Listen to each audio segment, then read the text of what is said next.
Casi todas las ciudades del mundo querrían ser como París.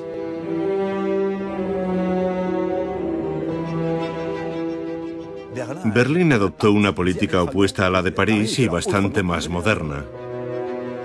Una de las capitales más antiguas de Europa y una de las más recientes. París y Berlín se han enfrentado, reconciliado, influenciado y juntas han escrito una historia tumultuosa.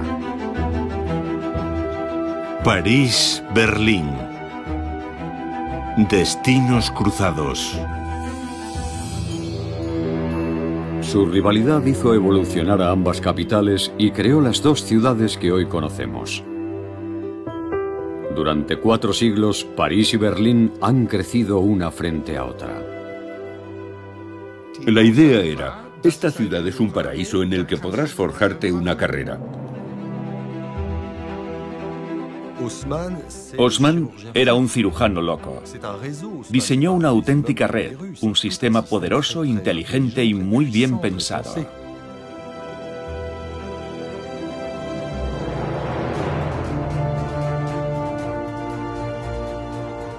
En 1940, Berlín era la ciudad más densamente poblada del mundo.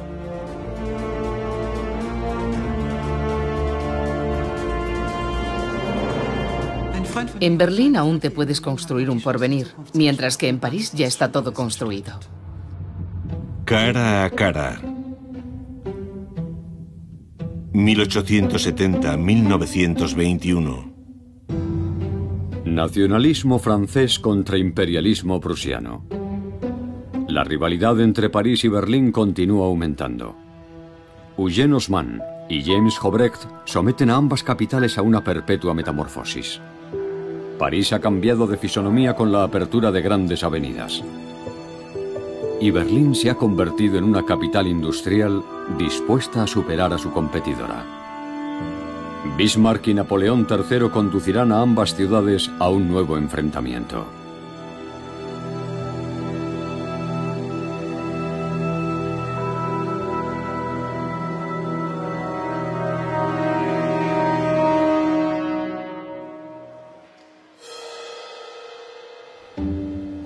Otto von Bismarck es el primer ministro del Reino de Prusia.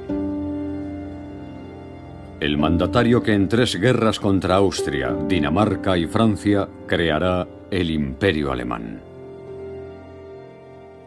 La unidad alemana implica la hegemonía continental de Alemania. Así que cuando se convierte en una potencia hegemónica en Europa, el enfrentamiento con Francia es inevitable. En 1870, 800.000 soldados alemanes se enfrentan a 265.000 franceses. Lo que durante décadas será recordado de esta contienda es la bravura de los perdedores. Francia es derrotada en el campo de batalla, pero sus soldados han puesto en graves aprietos a los vencedores y luchado con ellos de igual a igual. Para los prusianos, los bárbaros son los franceses. En septiembre de 1870 los alemanes se encuentran a las puertas de París.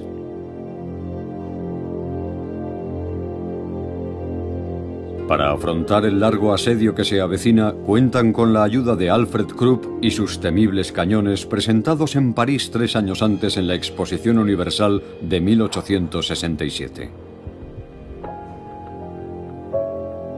El muro que rodea París, construido en 1840 por Adolphe Thiers, es incapaz de resistir su potencia de fuego.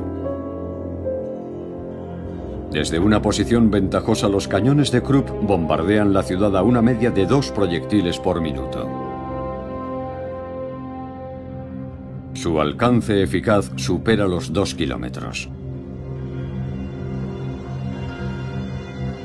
Alemania aplasta a Francia en apenas 6 meses.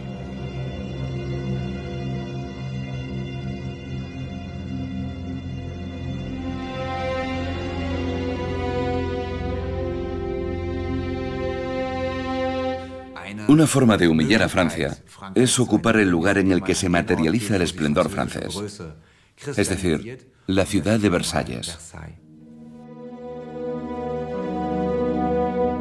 Desde el siglo XVII, Versalles es la máxima expresión del poder francés sobre Europa.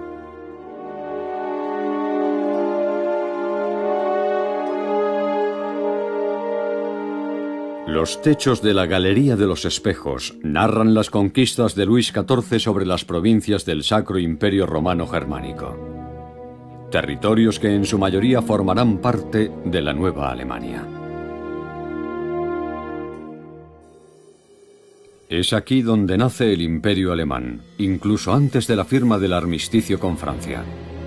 Su proclamación se celebra en presencia de Bismarck, el estratega que lo ha hecho posible ante el emperador Guillermo I y su hijo y sucesor Federico III. La referencia a Luis XIV es deliberada.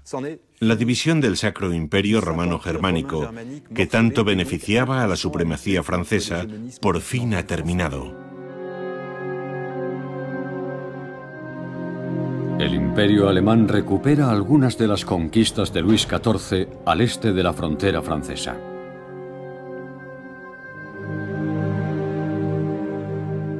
Alsacia y parte de Lorena fueron incorporadas al Reino de Francia en el siglo XVII.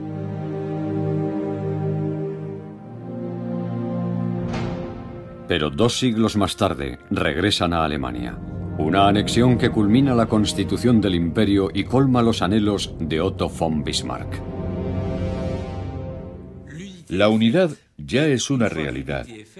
Y una vez conseguida, en la capital de Prusia, que ahora es la capital del nuevo imperio, se hace necesario construir monumentos que simbolicen la consecución de esa ansiada unidad conquistada con una gran victoria.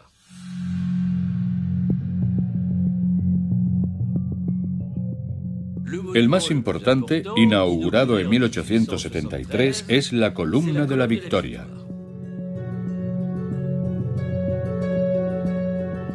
Una columna de estilo jónico con acanaladuras en cuyos surcos son colocados algunos de los cañones requisados a los daneses, a los austríacos y a los franceses. Sin embargo, en el hermoso mosaico de la Columna de la Victoria, Francia ocupa un lugar preponderante. La Columna de la Victoria celebra la guerra ganada a los franceses y proclama su relación con la fundación del Imperio Alemán. El conflicto entre Berlín y París es encarnado por la figura de Napoleón, que ocupó Prusia y los demás reinos alemanes tan solo 60 años antes. Al principio, vemos a una Alemania derrotada que debe someterse al emperador francés, representado por un águila. En la composición también aparece el pequeño Guillermo I, futuro rey de Prusia y emperador alemán.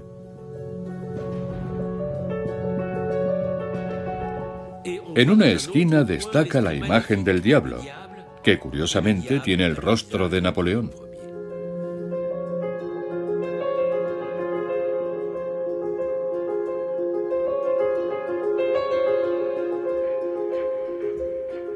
Después, a través de varias escenas que recrean las guerras de liberación, la guerra que culminó con la victoria en 1871, y por último, la fundación del Imperio Alemán en la Galería de los Espejos de Versalles, se ilustra el paso de la derrota a la victoria. La figura de Germania simboliza a todos los imperios alemanes desaparecidos, incluido el de Carlomagno. Y el nuevo imperio es su sucesor.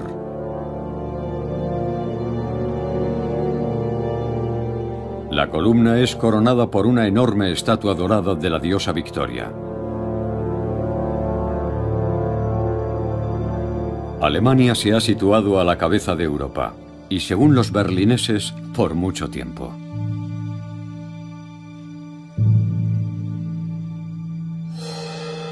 Mientras tanto, París se convierte en el escenario de una guerra civil.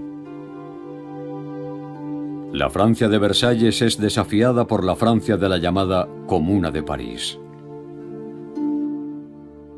El conflicto con la Comuna es una tragedia, porque sucede ante la mirada de los vencedores, Es un conflicto en el que franceses matan a franceses y en el que muchos soldados son liberados de los campos de prisioneros de Alemania para matar a sus compatriotas. La insurrección terminará con la célebre Semana Sangrienta, con un baño de sangre en el que se producirán miles de víctimas y en el que muchos edificios simbólicos de París, que forman parte de su gran patrimonio artístico, serán incendiados y destruidos. Uno de los desencadenantes del enfrentamiento es una reunión en Versalles de la nueva Asamblea Nacional presidida por Adolphe Thiers. Este desea la paz y acepta pagar las reparaciones de guerra al nuevo imperio alemán. 5.000 millones de francos de oro, una suma considerable. Pero en París se niegan en redondo. Los partidarios de la Comuna amenazan con incendiar la ciudad de Versalles si las tropas cometen la osadía de entrar en París y lanzan un ultimátum. Si intentáis acabar con la Comuna dejará tras de sí un campo de ruinas humeantes. En Versalles ignoran la advertencia. El ejército toma la capital y acaba con la Comuna en tan solo una semana. Una semana sangrienta que reducirá a cenizas el centro de París. El incendio del Palacio de las Tullerías fue el más grave, ya que lo arrasó por completo.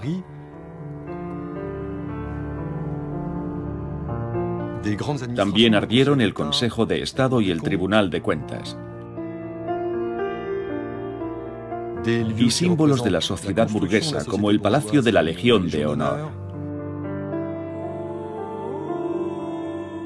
Algunas casas particulares también fueron pasto de las llamas. La calle de Lille se vio muy afectada. Y algo que no debemos olvidar es que todos aquellos edificios no estaban vacíos. En la biblioteca del ayuntamiento ardieron 200.000 obras y manuscritos. Y en el incendio de los archivos municipales ardió toda la memoria del pueblo de París, incluidos los registros del Estado civil. Hoy solo quedan algunos pedacitos.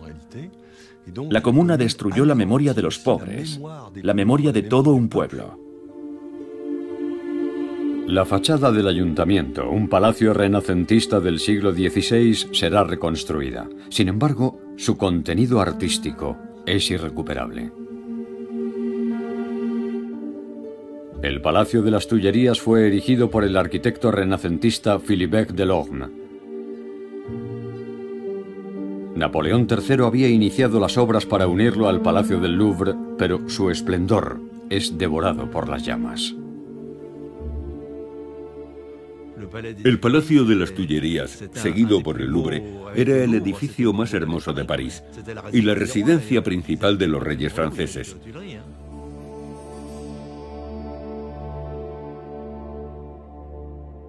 Nunca se han destruido más edificios por razones políticas que en mayo de 1871, ni siquiera durante la Revolución.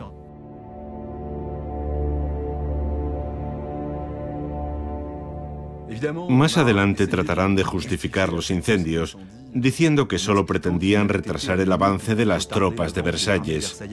Lo dirá el propio Karl Marx, 2 o 3 meses después, ante el Consejo de la Primera Internacional, pero es totalmente falso.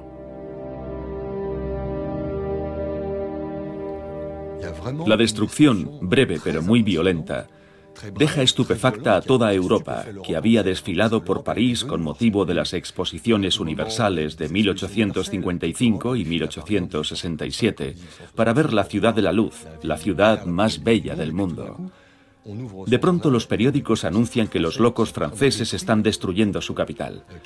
Algo que produce asombro y desconcierto, pero que también origina un turismo de ruinas, iniciado por la agencia Thomas Cook, que organiza viajes a París para que los ingleses visiten la capital destruida por su propio pueblo. Tras una derrota militar y una revolución fallida, París se desmorona.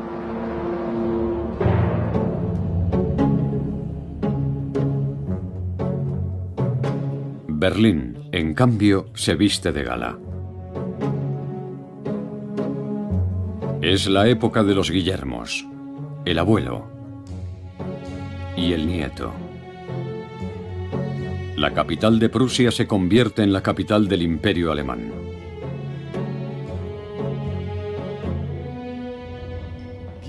A Guillermo II le gusta mucho disfrazarse.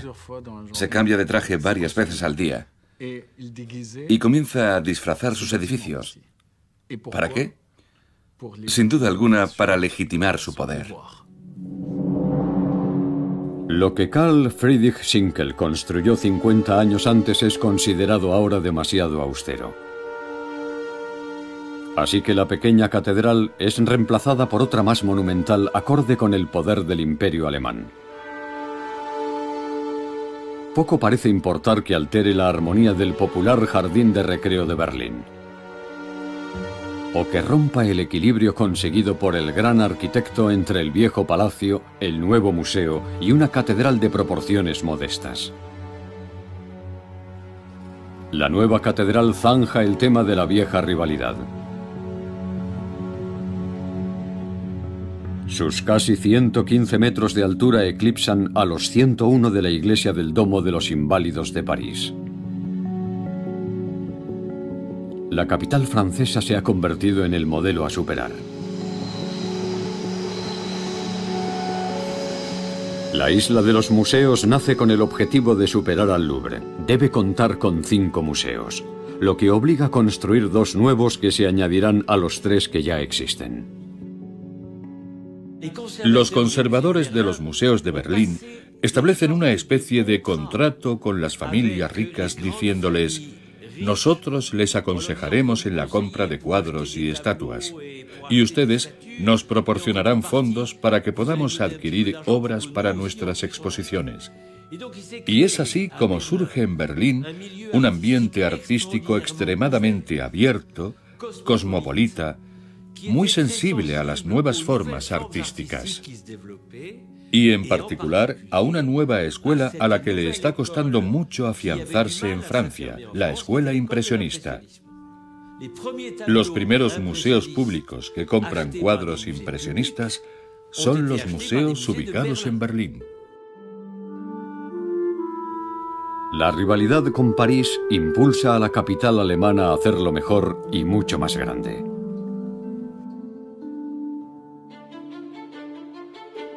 El Reichstag es un palacio inmenso que intenta empequeñecer al Palacio Borbón de París. Bismarck, que conoce muy bien la capital francesa en la que fue embajador, también inicia las obras de la Kurfürstendamm, la prestigiosa avenida del oeste de Berlín. La Kurfürstendamm es la versión alemana de los Campos Elíseos, pero más grande. La avenida no tiene historia, así que para solucionarlo, Guillermo II hace construir la Iglesia del Recuerdo en honor a su abuelo Guillermo I. Su estilo neorrománico evoca la época de Carlomagno y el primer imperio germánico. Las recargadas fachadas que adornan la avenida muestran la nueva riqueza de una burguesía que ha hecho fortuna con la unidad alemana. Para ello, estudian los estilos que han tenido un lugar en la historia e incluso los mezclan en el mismo edificio. Aquella es una época en la que está muy de moda el estilo chino, el estilo oriental.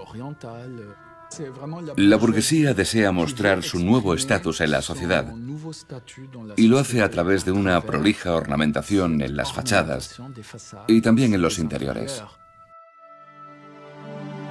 Berlín, que hasta ese momento ha sido una ciudad modesta e industrial, con una cultura austera, descubre los placeres del lujo.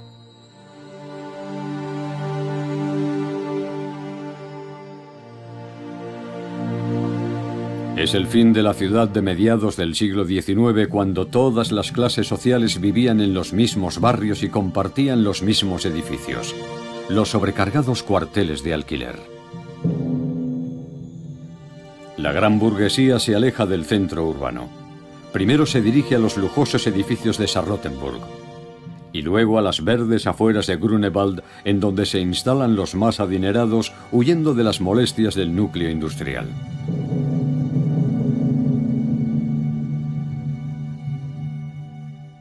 En Berlín, igual que en París o Londres, el humo maloliente se desplaza generalmente hacia el este. Y en aquel momento, Berlín es ya la primera ciudad industrial de Alemania. La ciudad posee una poderosa industria pesada. La actividad siderúrgica, por ejemplo, es similar a la existente en la cuenca del Ruhr. Grunewald es un paraíso situado a la distancia justa de la gran urbe industrial, donde la vida es tranquila y agradable y las tensiones sociales e incluso raciales se desvanecen.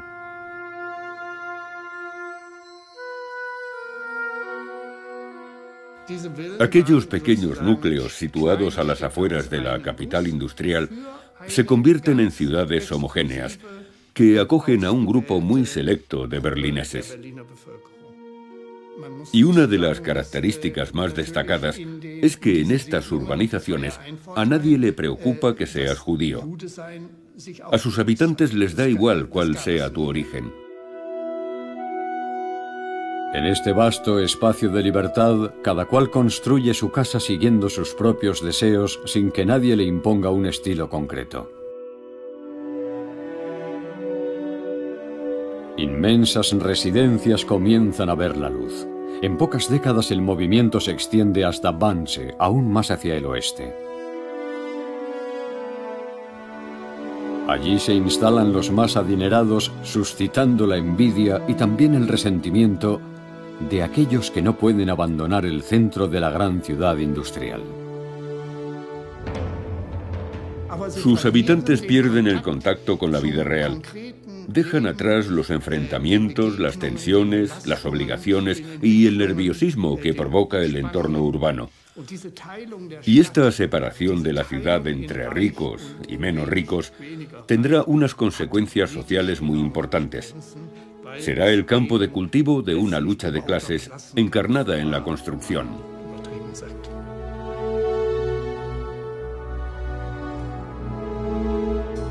En este paulatino éxodo hacia el oeste, Berlín toma como ejemplo a Londres y no a París.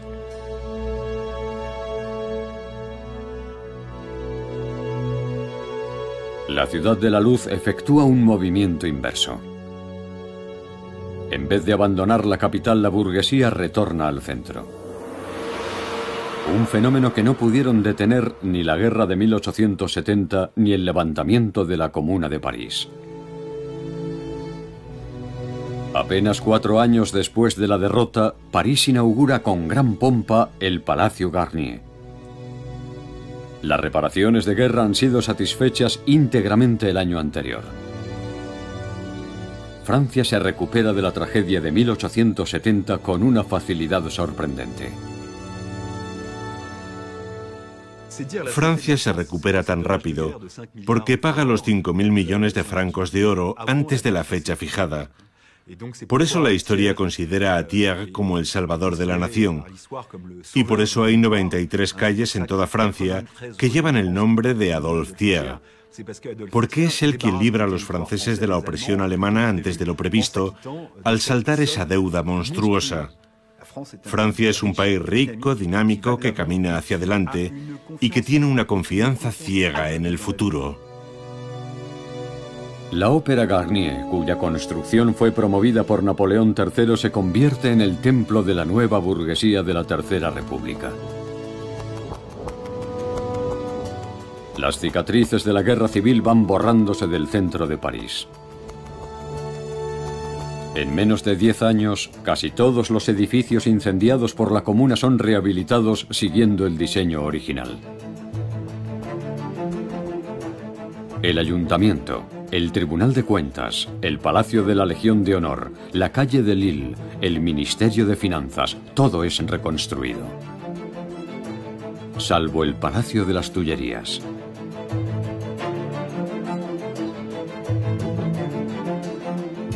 Su restauración es factible.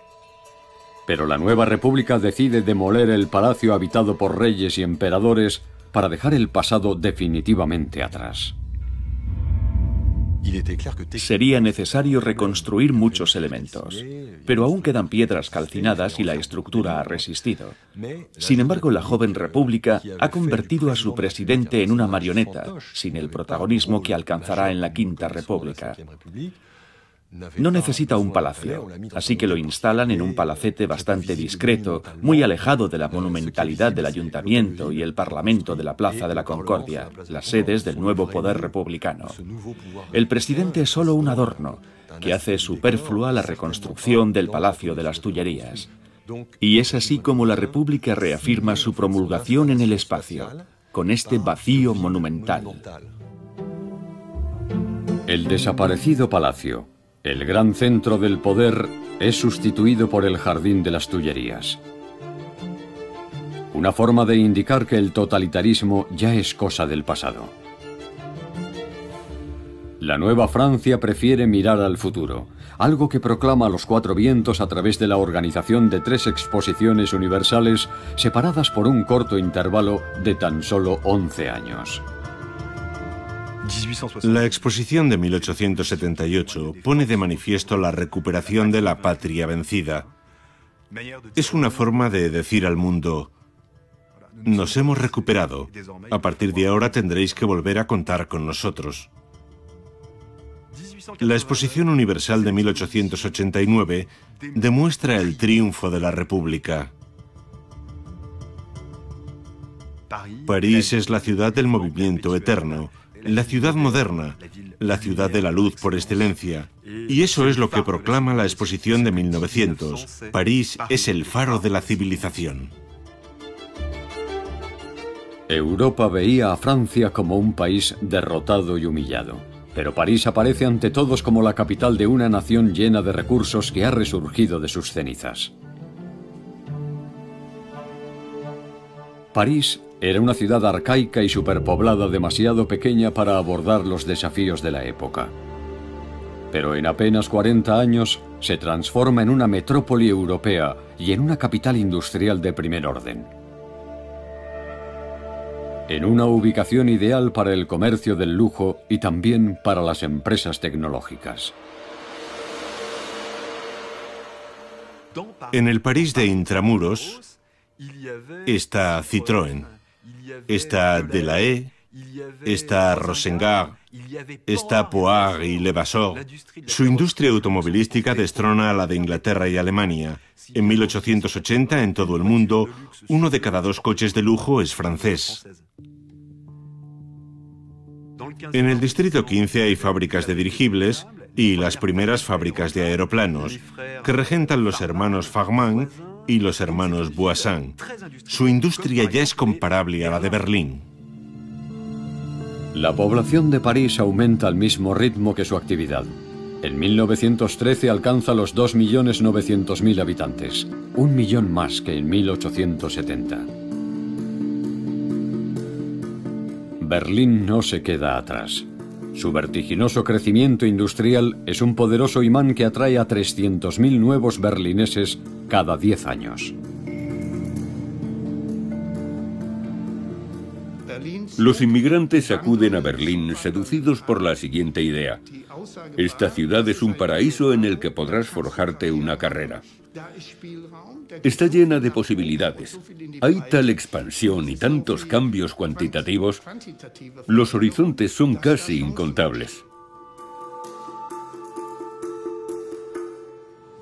En la década de 1880, tras brillar en la construcción ferroviaria y en la industria siderúrgica, Berlín decide involucrarse en 2 sectores prometedores: la química y la electricidad. La plaza del Mercado de los Gendarmes, elegida para la primera prueba del alumbrado público eléctrico, marca el comienzo de una aventura extraordinaria.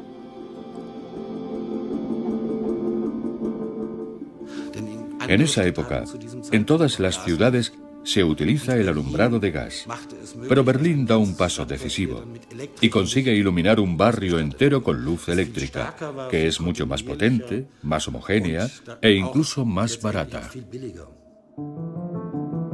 Werner von Siemens, inventor de la dinamo, elige Berlín para desarrollar su actividad.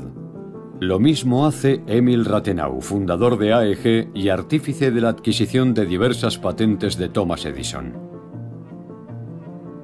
Dos grandes talentos que otorgarán a Berlín su nuevo apodo, Electrópolis. Berlín se convierte en Electrópolis gracias a algunos emprendedores que saben sacar partido a las posibilidades que les ofrece la época.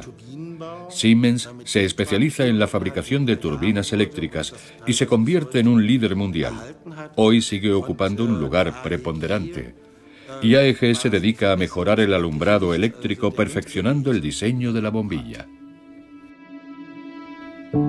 Pero para sorpresa de todos, la construcción de esta fábrica de turbinas eléctricas propiedad de AEG desencadenará una nueva revolución.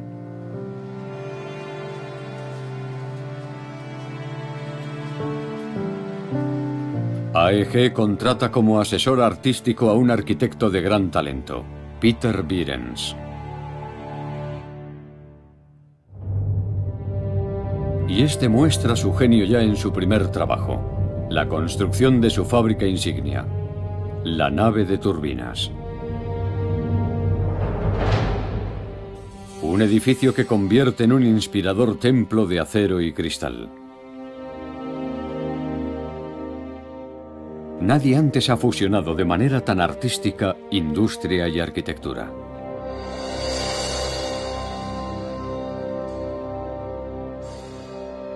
Esta obra innovadora, dedicada a los obreros y a la potencia industrial de Berlín, marca el nacimiento de la arquitectura moderna.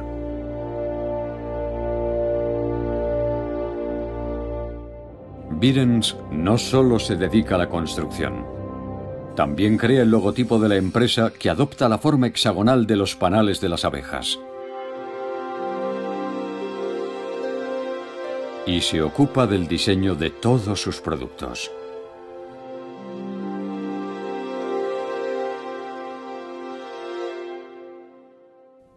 Además de fábricas y viviendas, diseña motores, lámparas, muebles, objetos de uso doméstico, siguiendo una línea de diseño coherente basado en la llamada identidad corporativa.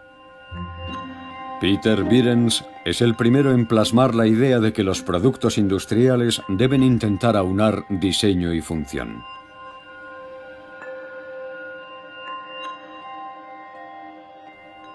En mi opinión, fue el auténtico pionero del diseño industrial y el creador de la identidad corporativa, un concepto que ayudó a desarrollar y consolidar. Cuando construye la inspiradora nave de turbinas, Peter Behrens cuenta en su equipo con extraordinarios colaboradores, entre los que destacan tres futuros gigantes de la arquitectura del siglo XX. Walter Gropius, el joven Le Corbusier que está en Berlín haciendo unas prácticas, y Mies van der Rohe. Suele decirse que su despacho, antes de la Primera Guerra Mundial, era un laboratorio de la modernidad. En la nave de turbinas, Mies van der Rohe colabora en el diseño de la fachada de cristal. Una innovación revolucionaria que cambiará la fisonomía de las ciudades modernas. Más adelante, Mies van der Rohe diseñará el prototipo de un rascacielos de vidrio. Un sueño que convertirá en realidad en Estados Unidos a mediados del siglo XX. En los albores de la Primera Guerra Mundial, Berlín se ha convertido en la cuna de la arquitectura moderna y el diseño industrial y en el artífice de la creciente reputación alemana.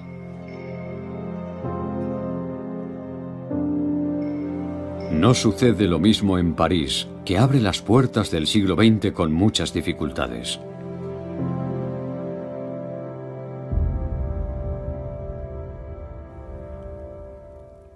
El plan de Haussmann tenía mucha fuerza, pero cuando llega la Tercera República, se introducen nuevos factores, como el sufragio universal masculino, la libertad de prensa, la ley de asociación de 1901. Todo esto crea un nuevo clima. Las cosas ya no se pueden hacer como en tiempos de Napoleón III, así que surge una pregunta. ¿Cómo terminar las obras que Haussmann comenzó y que quedaron inacabadas? Tras la guerra de 1870, París pasa 20 años construyendo nuevas avenidas e intentando concluir la ingente tarea puesta en marcha por Napoleón III y Haussmann.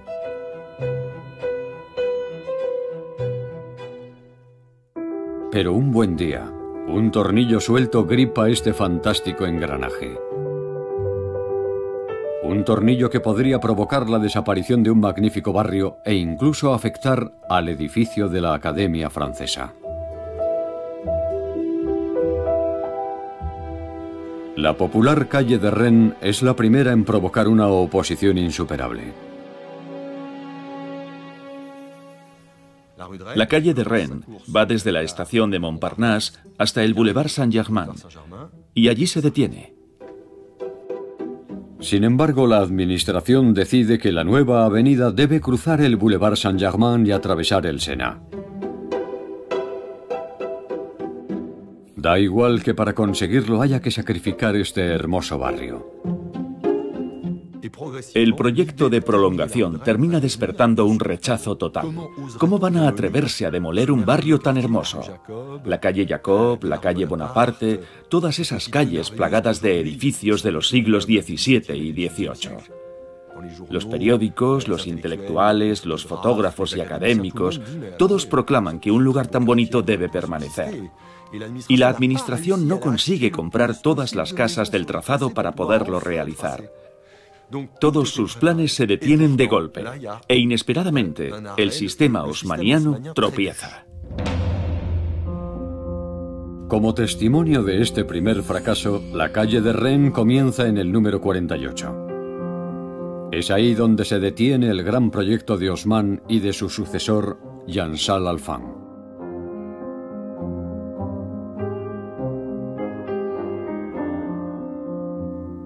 En 1891, Alphand abandona las funciones de director de las obras de la ciudad.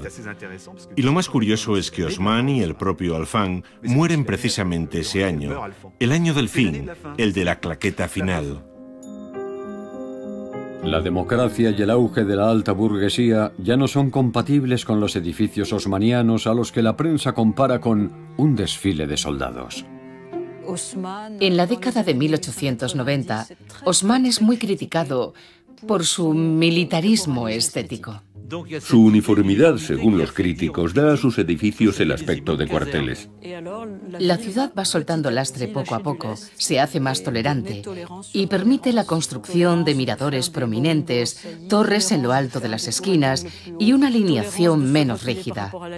El orden urbano tradicional ya no se sigue al pie de la letra, lo que provoca una gran fractura entre Haussmann y la estética post-haussmanniana.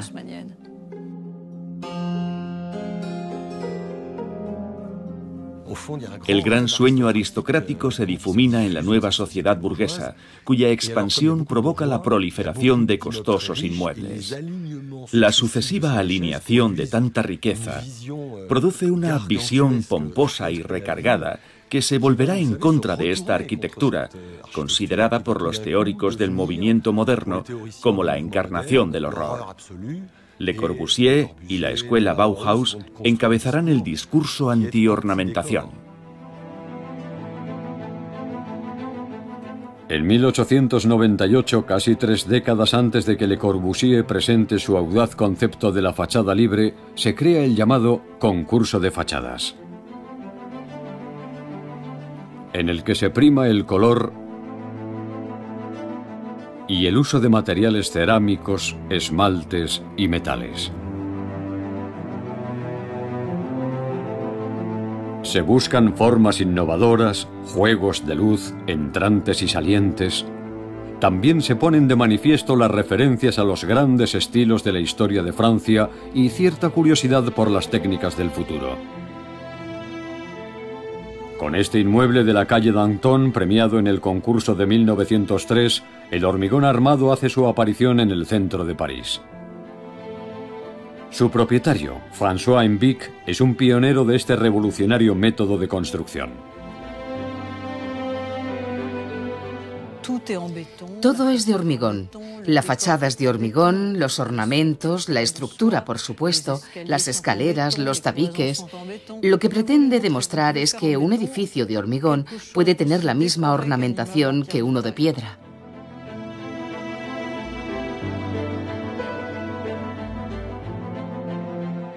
Pero el artífice del creciente uso del hormigón armado es Auguste Piguet.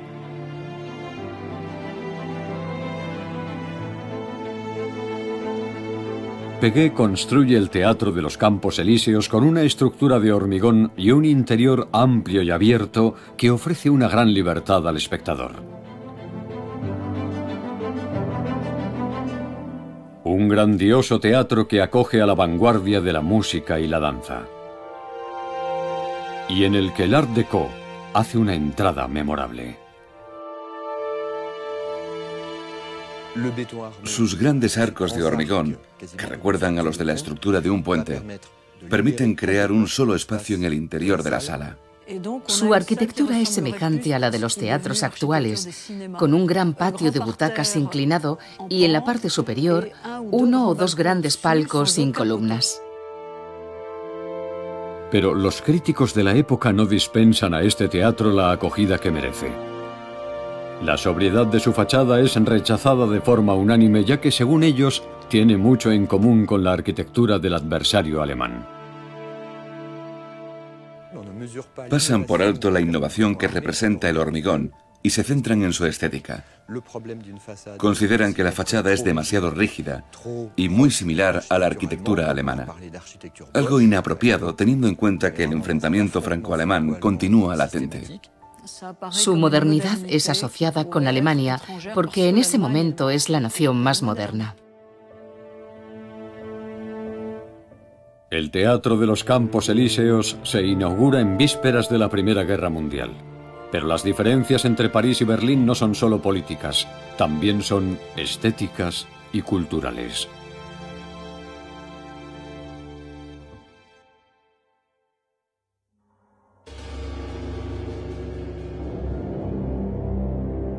Terminado el conflicto, tras 4 años de sangre y de tinieblas, la competición entre ambas capitales vuelve a comenzar.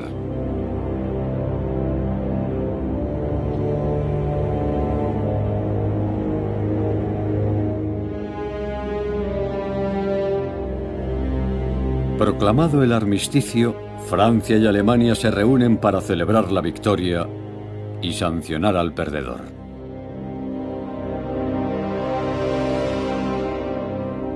Lo hacen en Versalles, cuya Galería de los Espejos recuerda las victorias de Luis XIV sobre el Sacro Imperio Romano Germánico y los pequeños reinos alemanes.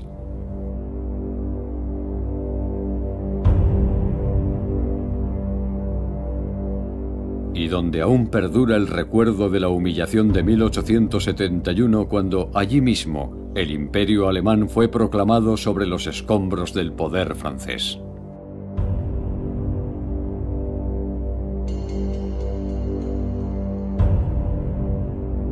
El Tratado de Versalles es firmado el 28 de junio de 1919 sobre esta mesa.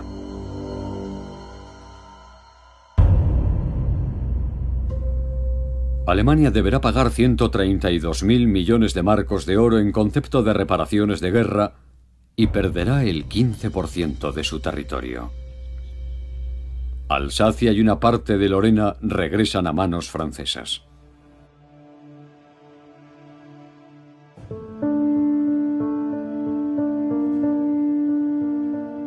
En la Galería de los Espejos, Berlín se arrodilla ante un París triunfante.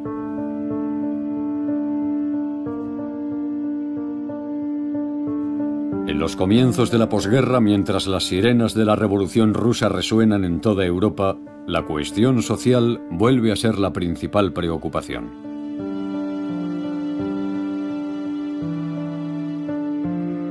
En 1918, París roza los 3 millones de habitantes. La necesidad de construir nuevas viviendas es cada vez más apremiante. París se deshizo del cólera gracias al alcantarillado de Haussmann, pero ahora se enfrenta a la tuberculosis.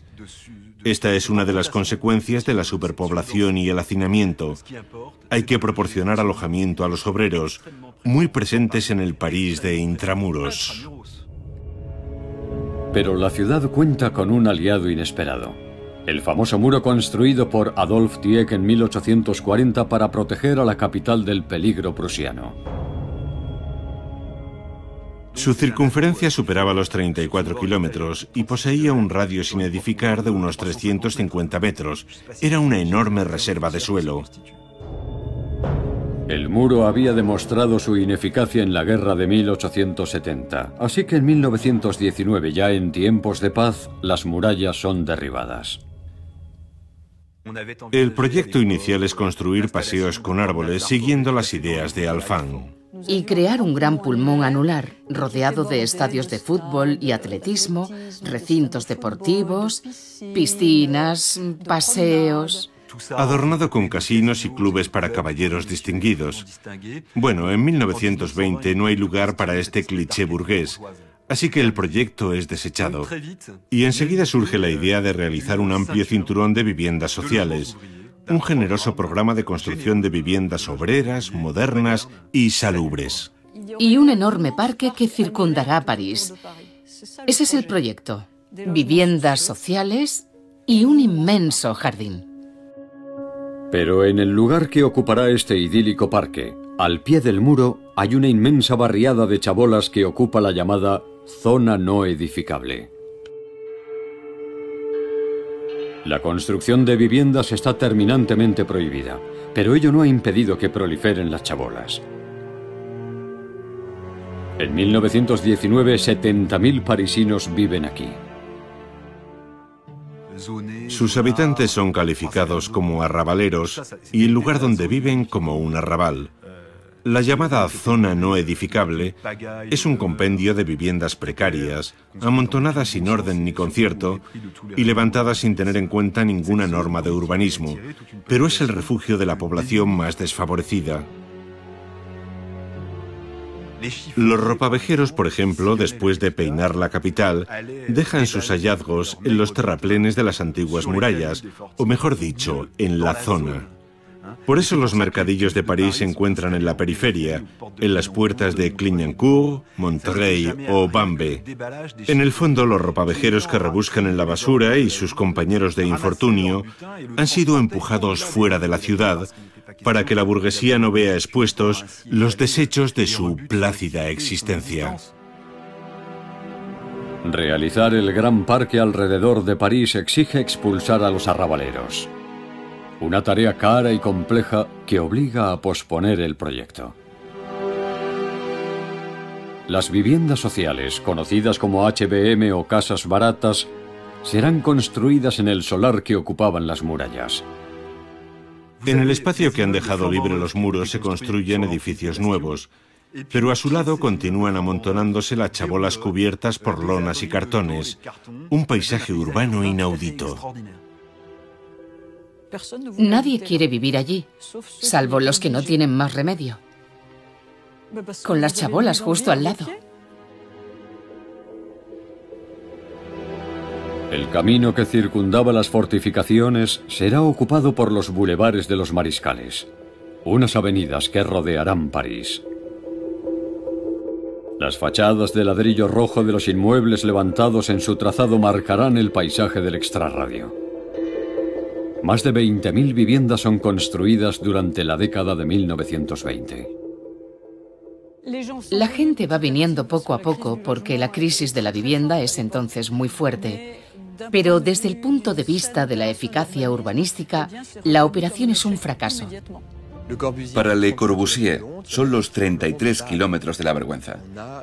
Los que desprecian la arquitectura masiva lo consideran casi un insulto y una gran oportunidad fallida. Algunos círculos de opinión adjudican todo el riesgo al sector público y todos los beneficios al privado. Por eso, desde el principio, el cinturón tiene muy mala acogida. Posponiendo el problema del arrabal y eligiendo un modelo de vivienda social poco ambicioso, París pierde una batalla decisiva. Mientras tanto, Berlín, capital de un país arruinado por la guerra, se dispone a cerrar un capítulo de su historia. Berlín adopta un nuevo concepto asociando los barrios obreros e industriales a los numerosos municipios de la periferia, entre los que figuran algunos de los más ricos de Alemania, como Charlottenburg, Grunewald y Wannsee. Berlín se fusiona con 7 grandes ciudades, que ya son auténticas metrópolis, y con 12 pequeños municipios, y forma en 1920 el Gran Berlín, escogiendo como modelo a Nueva York. Su población se dobla, rozando ya los 4 millones de habitantes. Berlín comenzó siendo una ciudad pobre, pero ha sabido encontrar los medios para abordar una profunda transformación. Tras esta última remodelación, el territorio que ocupa Berlín llega hasta Potsdam e incluso más allá, lo que permite hacer proyectos mucho más amplios y ambiciosos. Ya no se hacen planes a una escala urbana, sino a una escala territorial. Y donde París ha fracasado, Berlín alcanzará un sonoro triunfo. La ciudad crea una vivienda social de gran calidad y una arquitectura que se adapta a la perfección a las necesidades del siglo XX, sin saber que está a punto de sucumbir ante el peor de los totalitarismos.